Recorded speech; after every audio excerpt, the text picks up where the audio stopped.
议员林彦洲一开始总之顺对疫苗混乱来向市场请兵，包括防疫津贴如何分配已经出现争议，甚至引起基层医护人员的不满。会长嘛进一步反映民众讲疫苗预约登记未到，以及爱增加注疫苗的诊所，方便民众伫社区得当就近注射。请卫生局不要再让民众在户外排队，这第一。还有民众抱怨疫苗预约不到，那再来就是说，台南市我调查过有1000多家的诊所，那市长我们配合的只有200多家跟我们配合在施打疫苗。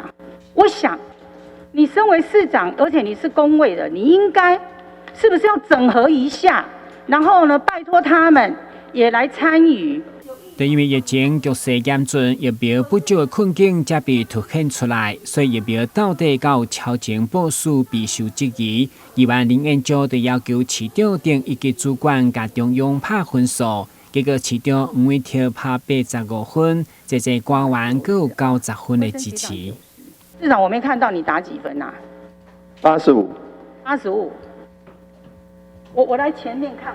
因为我要看到市长打85分哦，你拢讲好的哦。你市长，你的团队哦，真的向心力很高哦。你后边这个那个经发局多了你1分呐，你袂使超越市长。